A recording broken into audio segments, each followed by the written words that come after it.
Murphy's Law says anything that can go wrong will go wrong, which makes it almost impossible for us to live an incident-free life. So what to do in case of an incident or an emergency? To educate us, and that our HR manager, Jamaica Red Cross, Donna Thomas. Donna, wait. There's Donna. First aid instructors, Clinton Dawson over here, and Norma Campbell. And because of back to school and stuff, you guys are here to show us and tell us about some stuff. Donna, let me start with you. Morning to everyone. Welcome to Smile Jamaica. Good morning. Good morning. It was interesting that I was reading that they said most of the accidents happen at home. Right. Is that so? Right, that's true, because as you know, sometimes as parents, welcome back, Empress. Thank you so much. As parents, we have our children at home, and sometimes as parents we get a little preoccupied with other things. We have to prepare meals or whatever else, and sometimes our children are left sometimes unattended.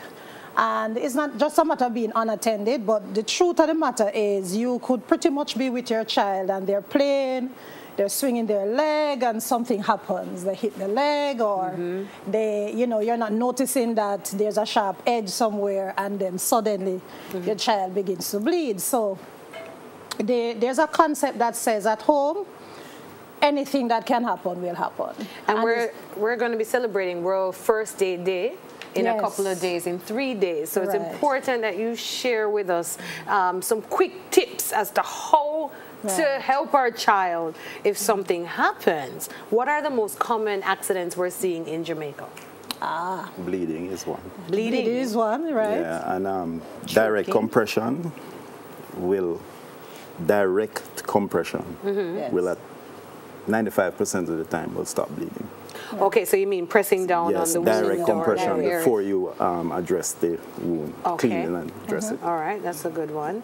And what else? Guinea season? Yes. Pick me and eat Guinea? Yes. You don't have on a mic, so we won't hear you. So okay. So that's a common one. It's now Guinea season, and objects being stuck in the throat, whether it's Guinea seed or something else. So that's a very common one. What do we do? We're choking right now. Pick me a choke. What do we Guinea do? seed down the throat. Show me what to do. All right. Okay. So no, we're not hearing you. So you sorry. Have to talk. You have to talk. All right. When a child is choking, it's different from when your child is choking. You have to get down to the level of the child. And there are two things that you do quickly. You bend the child over like this, and you give 5 slaps between the shoulder blades. Not thumps, slaps. Let me just practice. Come on. Right? After you do that, you do this. If the slapping does not lose the object, you put your finger here, make a fist, and you do 5 Put your finger, make a fist. Make a fist just above the navel. You want to find the navel. Okay. Put your hand there and do 5 in and up. So that should bring it up. Let me just see. Come on, man. Bend over. Bend over. 5 good slaps. Not funny, but that's a good one. And it's not the Jamaican slap, us Jamaicans, the person is choking, you just bam, bam. No, it's just why have you brought the and you now have to make sure that when you bend that person over, they are parallel to the ground. So they are like that. Yes, they have to be parallel. 2. This is not the Jamaican one. 3. Let me just, and then you hold them back up. You find the navel. Put your hand around. Put your hand around like that. Put on top of and the then, fist. and it. Right. Okay.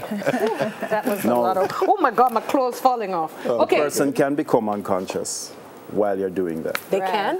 In the case of unconsciousness, now what you do is... That's how we get here. Put the person down, flat. How do they get unconscious? Because of the air. They can't breathe. So what you're going to do is open the airway, look to see if you see the object. If you see the object, you scoop out. If there is liquid, then you would have to turn the person on their side to let the liquid flow out. Right. But in case you did not see the object, you get to the center of the chest, and you're going to do chest compressions, which is like CPR. 1, 2, 3, 4, 5, 6, 7, 8, 9, 10, 11, 12, 13, 14, 15, 16, 17, 18, 19, 21, 22, 23, 24, 26, 27, 28, 29, 30.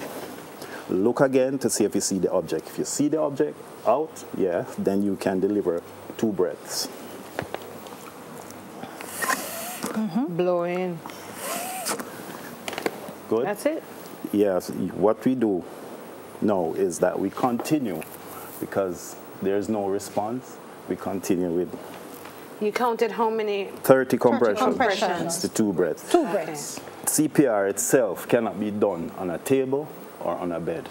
It has to be done on a hard surface. Okay. Because you don't want the person... No, whenever you compress on a bed, it's the bed sinks. Yeah, so you will not get the compression depth of 2 So you inches. want a hard surface. So you need a hard surface. You find the center of the nipple line on the breastbone. If it's an older person, you will sometimes hear some, you know, because of the collagen, they are losing collagen. So you will hear a creaking like you're cracking ribs. They're not. Once your hand is on the chest and you're over the patient, 2, 3, 4, 5, 6, 7, 8, 9, 10, 11, 12, 13, 14, 15, 16, 17, 18. It's important to know that you're pressing from your waist. Has nothing to do with your shoulders or your arms. Oh, our weight. Yes, so it's your hand is locked, elbows are locked, and you're over the patient. Your shoulders over your hands. No, we can't do it right. I never come. Okay, hand. Center of the chest. A little closer to the body. No. Yeah.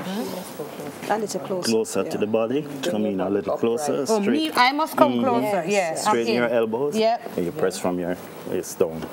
2, faster than that. 4, 5, 6, 7, 8, 9, 10, 11, 12, 13, 14, 15, 16, 17, 18, 19, 20, 21, 22, 23, 24, 25, 26, 27, 28, 29, 30 compressions. And after that, you deliver 2 breaths. Pinch the nose. Pinch your nose. Yes. And breathe. How do you open the airway? You open the airway by doing a head tilt. No. Head tilt. Head tilt. Chin lift. And chin lift. Head tilt. Chin lift. Head tilt. Chin lift. 1, 2. and it's all. They're alive. Everything. Tell me what will happen on World First Aid Day. Okay, so every year all over the world, as you know, we have 190 countries who is a part of the Red Cross. Every year we have World First Aid Day, which is closest to 9/11.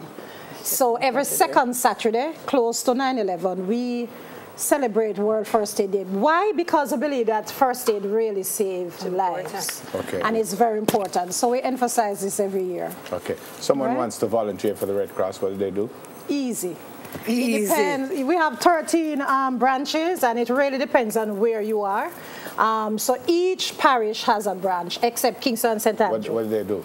All they do, they make contact with the branches. We also have a website in which you can simply go there and go right where volunteer is, put your name in, we make contact with you.